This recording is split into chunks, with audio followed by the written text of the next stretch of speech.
তাহলে আজকে হচ্ছে আমাদের আলোচনার বিষয় হচ্ছে সাধারণ গণিত থেকে পরিমিতি যে অধ্যায়গুলো আছে, পরিমিতি অধ্যায় হচ্ছে 16.1 থেকে 16.4 পর্যন্ত। এই অধ্যায়গুলোর মধ্যে আমরা 16.1 করতেছি, যদিও আমাদের এটা রিভিশন ক্লাস। তো এখানে 16.1 এর 1 থেকে 8 পর্যন্ত আমাদের পূর্বে কমপ্লিট করা হয়ে গেছে। আজকে আমরা শিখব 9 নাম্বার এবং 10 নাম্বার। তো 9 আর 10 বেশ ইম্পর্টেন্ট, পরীক্ষাতে টিচাররা বিভিন্ন ভাবে সৃজনশীল প্রশ্ন দিয়ে থাকে, যেটা তোমাদের পরবর্তীতে আলোচনা করা হবে। তো 9 নাম্বারটা হয়তো ম্যাক্সিমামই তোমরা পারো, তারপর আমরা একটু রিভিশন দিয়ে নিই। ওকে, তো 9 নাম্বার আমাদের প্রশ্নটা কি দেওয়া ছিল এটা আমরা আগে দেখে নেই। প্রশ্নটা ছিল এরকম যে একটি সমবাহু ত্রিভুজ। তাহলে পরিমিতির এই অধ্যায়টা ভালোভাবে জানার, বোঝার এবং আয়ত্তে রাখার পূর্ব শর্তই হচ্ছে তোমাকে ডেফিনেটলি কি করতে হবে, 16.1 এর যেসব ফর্মুলা আছে এই ফর্মুলাগুলো লিখে কিন্তু টেবিলের সামনে তোমার রেখে দেওয়া। কারণ হচ্ছে এখানে বিভিন্ন ধরনের ত্রিভুজ নিয়ে কথা আছে, যেমন সমকোণী ত্রিভুজ নিয়ে আমরা লিখেছি, এরপরে সমবাহু ত্রিভুজ নিয়ে, সমদ্বিবাহু ত্রিভুজ নিয়ে, বিষমবাহু ত্রিভুজ নিয়ে, এরপরে দুটি বাহু একটা অন্তর্ভুক্ত কোণ। এইভাবে যখন বিভিন্ন ত্রিভুজ নিয়ে আমাদের আলোচনা হয়েছে, এই সূত্রগুলো যদি আমাদের ভালো করে মাথায় থাকে এবং ক্লিয়ার কনসেপ্ট থাকে, যে কোনো প্রশ্ন কিন্তু তোমরা নিজেরাই অ্যানসার করতে পারবে, এটাই স্বাভাবিক। তো এখানে যেমন 9 নাম্বার একটি সমবাহু ত্রিভুজ। সমবাহু ত্রিভুজ মানে তোমার মাথার মধ্যে যেন আসে সমবাহু ত্রিভুজে তুমি কি কি তথ্য জানো। সমবাহু ত্রিভুজ মানে যার তিনটি বাহুর দৈর্ঘ্য সমান এবং সমদ্বিবাহু ত্রিভুজের উচ্চতা নির্ণয়ের সূত্র কি, এটা আমরা মাথায় রাখবো। সমবাহু ত্রিভুজের ক্ষেত্রফল নির্ণয়ের সূত্র কি, যখন এই সূত্রগুলো তোমার মেমোরিতে থাকবে তখন যে কোনো প্রশ্ন তুমি সহজে আনসার করতে পারবে। তো সমবাহু ত্রিভুজের অভ্যন্তরস্থ একটা বিন্দু থেকে তিনটি বাহুর উপর অঙ্কিত লম্বের দৈর্ঘ্যগুলো দেওয়া আছে। তার অভ্যন্তরস্থ মানে অনেকে কিন্তু আমরা বুঝতে পারি না, তাহলে আমরা বিষয়গুলো সবসময় খেয়াল করব। যেহেতু পরিমিতি চিত্রটা তোমার লেস ইম্পর্টেন্ট, বাট চিত্র ছাড়া তুমি কিন্তু এটা সঠিকভাবে উপস্থাপন করতে পারবে না। চিত্রই তোমাকে হেল্প করবে কিভাবে এই অ্যানসারটা তুমি সাজায় সুন্দর করে লিখবে। ওকে, তাহলে আমরা প্রথমে একটা চিত্র দেখি।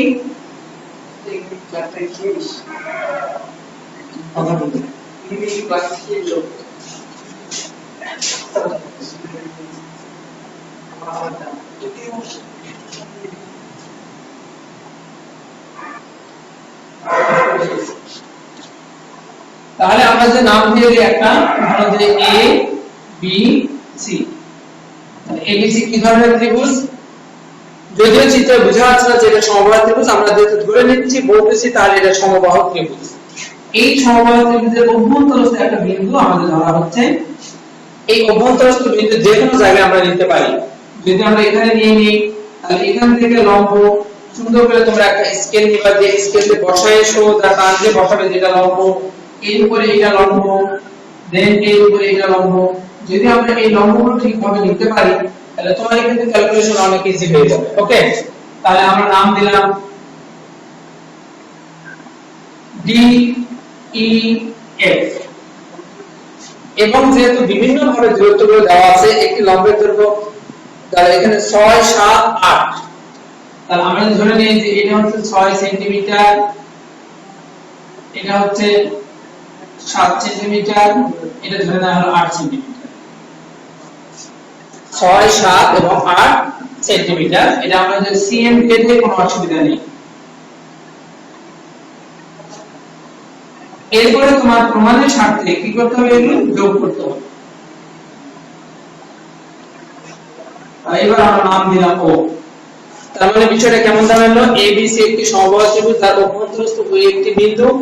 এই ও বিন্দু থেকে বিসিসি এবি বাহুর উপর যথাক্রমে এখানে ওডি ওই এবং ওই কি আঁকা হয়েছে, লম্ব আঁকা হয়েছে। যেখানে আমরা ধরে নিলাম ওএ কে 6 সেন্টিমিটার, ওই কে 7 সেন্টিমিটার, ওডি কে 8 সেন্টিমিটার। এটা ইচ্ছা মতো আমরা কল্পনা করতে মনে হচ্ছে হ্যাঁ এটা একটু ছোট, তার থেকে একটু বড়, তার থেকে একটু বড় দেখা যাচ্ছে, কারণ অভ্যন্তরস্থ বিন্দু তোমার নির্দিষ্ট কোনো মাপ দেওয়া নেই। তাই আমরা অনুমান করে লিখেছি যাতে তোমার খালি চোখেও মনে হয় যে হ্যাঁ এটা সব থেকে ছোট, তার থেকে এটা বড়, তার থেকে এটা একটু বড়। ওকে, তাহলে আমরা যা করলাম এটার যদি সংক্ষিপ্ত একটু বর্ণনা নিয়ে নিব। বর্ণনাগুলো হচ্ছে মনে করি ABC একটি সমবাহু ত্রিভুজ।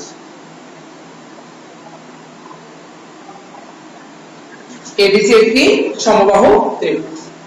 যেহেতু সমবাহু বলা হয়েছে তাহলে তোমাকে কি করতে হবে, এটা ইহার তাহলে এবি, বিসি এবং এসি এই তিনটা বাহু কি পরস্পর সমান।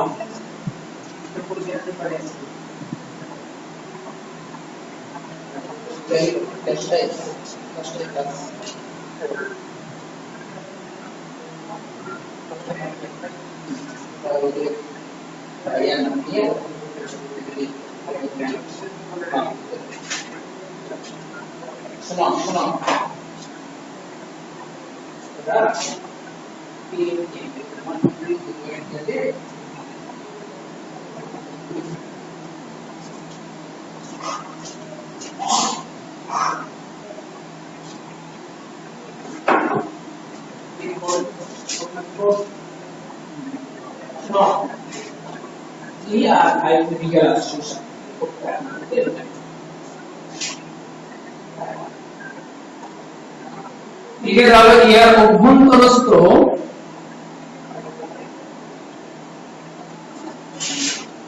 ও একটি বিন্দু,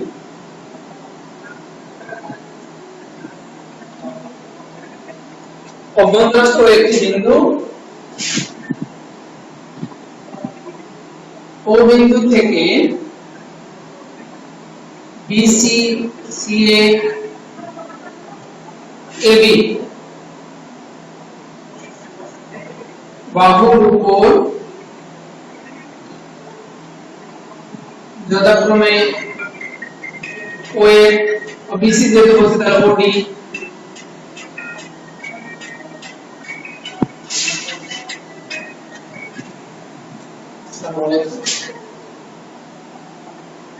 শুরু করতেছে মুত্তাসা, দাঁড়াও তোমাকে লিঙ্কটা দিয়ে দিবে। হ্যাঁ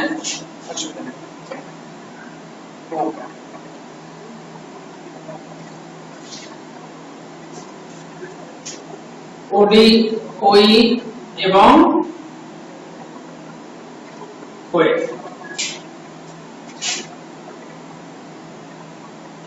যেখানে আমরা ধরেই নিয়েছি ওয়েব সমান সমান 6 সেন্টিমিটার, ওই সমান সমান 7 সেন্টিমিটার এবং ওডি সমান সমান 8 সেন্টিমিটার।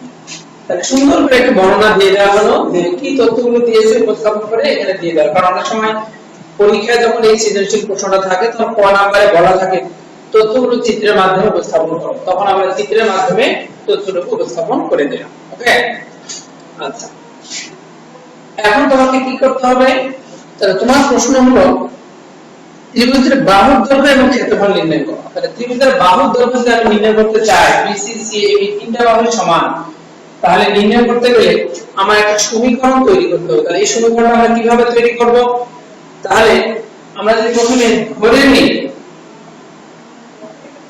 ধরি ত্রিভুজ ABCA প্রতিটি বাহুর দৈর্ঘ্য,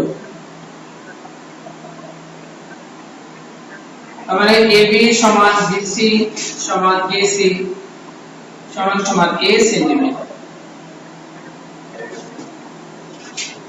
তাহলে প্রত্যেকটা বাহুর দৈর্ঘ্য আমরা কি ধরলাম, এটাও যা এটাও যা, এটা তিনটি বাহুর দৈর্ঘ্যকে আমরা ধরলাম কত, A সেন্টিমিটার।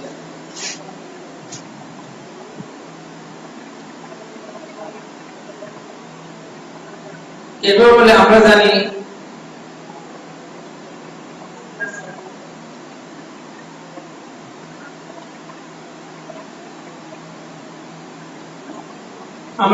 সমবাহু ত্রিভুজের ক্ষেত্রফল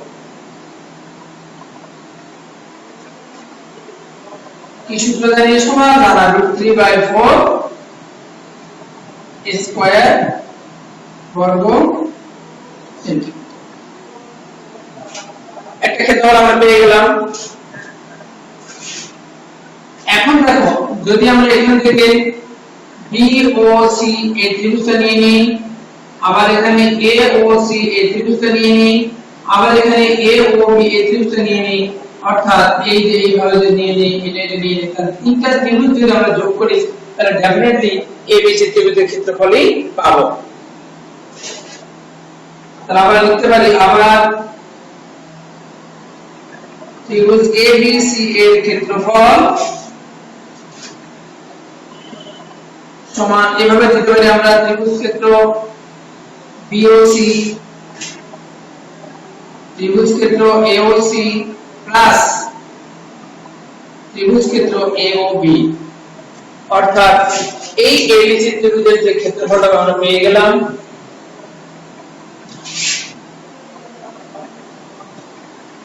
তাহলে এই এবিসি ত্রিভুজের ক্ষেত্রফল সমান আবার কি তিনটা ত্রিভুজের ক্ষেত্রফল যোগ করি তবে এই ক্ষেত্রফলই পাবো। এই যে সমান্তরালতা ত্রিভুজ আছে একটা সমীকরণ, তার মানে একটা সমীকরণে পরিণত হয়ে গেল। তাহলে এখন যদি আমরা মান বসানো শুরু করে দেই, তাহলে ত্রিভুজ এবিসি এর ক্ষেত্রফল আমরা কি বলতে পারবো √3/4 a স্কয়ার। কোনো অসুবিধা নেই, এত লিখতে হবে না। তাহলে এই ত্রিভুজের ক্ষেত্রফলটাকে বিওসি হাফ ভূমি গুণ উচ্চতা, তাহলে এখানে আমরা হাফ ভূমি হলো বিসি, উচ্চতা হলো ওডি, প্লাস এওসি এর ক্ষেত্রফল হাফ ভূমি এখানে এসি, উচ্চতা হচ্ছে ওই, প্লাস হাফ ভূমি এবি, উচ্চতা ওই। তাহলে তুমি সাইডে অবশ্যই দিতে পারো যে কোনো ত্রিভুজের ক্ষেত্রফল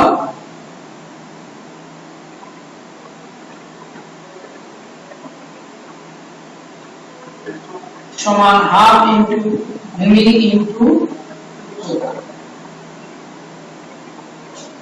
যে কোনো ত্রিভুজের ক্ষেত্রফল এটা।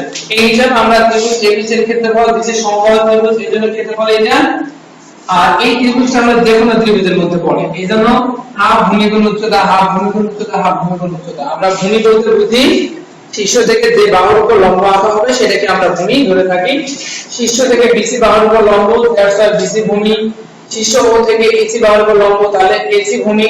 ও থেকে এবি বাহুর উপর লম্ব, তাহলে এখানে এবি ভূমি। এইজন্য লেখা হয়েছে হাফ ভূমি উচ্চতা, হাফ ভূমি উচ্চতা, হাফ ভূমি উচ্চতা।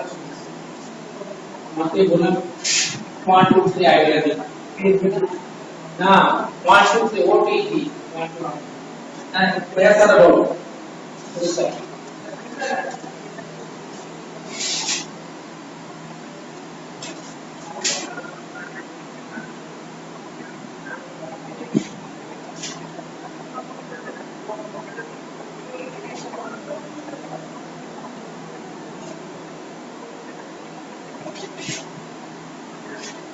এবার দেখো বাদে √3/4 ঠিক আছে a স্কয়ার, এখানে তোমার থাকবে হাফ বিসি মানে a, ওটি হলো তোমার 8,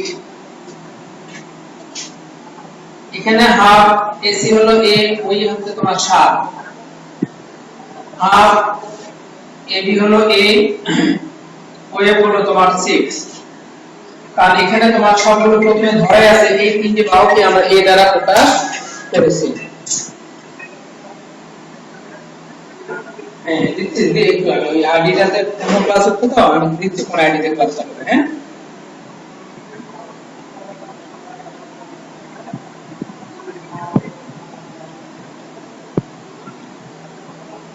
বাংলার অঙ্ক সমাজ প্রশ্ন দিছে, আচ্ছা ঠিক আছে।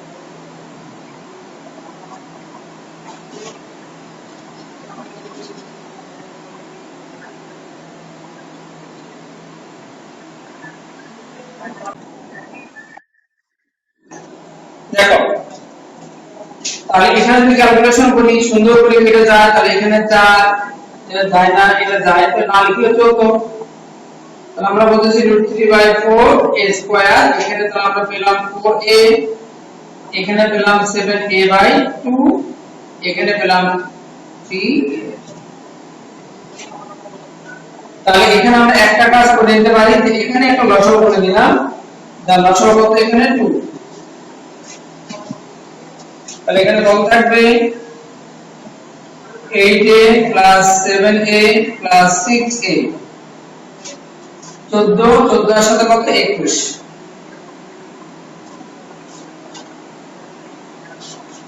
এবার তোমাদের দেখো যেহেতু এর মান নির্ণয় করব, এই পাশে আছে দুটো a, এই পাশে একটা a, তাহলে আমরা একটা a বাদ দিতে পারি, যেখানে a ≠ 0। হ্যাঁ a তো কোনো 0 হবে না, এই হিসেবে বাদ দেওয়া যেতে পারে। ওকে, তাহলে আমরা √3/4a সমান সমান 21/2 বলে দিতে পারবা a দ্বারা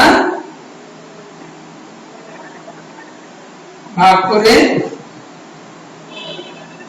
যেখানে a not equal 0, কারণ a তো বাহুর দৈর্ঘ্য, এটা শূন্য হতে পারে না, এই হিসাবে a দ্বারা ভাগ করে দেওয়া যাবে। তাহলে a দ্বারা ভাগ করলে এখানে একটা a থাকবে, এখানে a থাকবে। তাহলে এইটা আমরা এখন এখানে ফিনিশিংটা দিতে পারি। তাহলে আমরা পেয়ে গেলাম √3/4a = 21/2। তাহলে √3a সমান 21/2 * 4, বা a সমান a = 42/3। তাহলে আমরা এটাই কিন্তু a রেজাল্ট। তাহলে এখানে আমরা একটা কাজ করতে পারি, 14 * 3/3। তাহলে এখানে 14 * √3 * √3।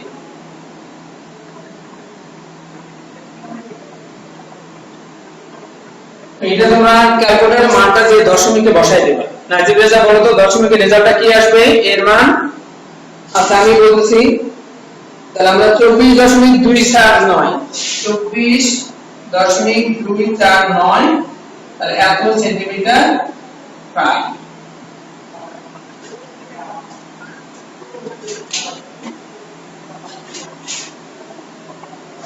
তাহলে এখানে অবশ্যই তোমার কি হয়ে গেল, এর মানটা কিন্তু বের হয়ে গেল। বুঝতে পারছো?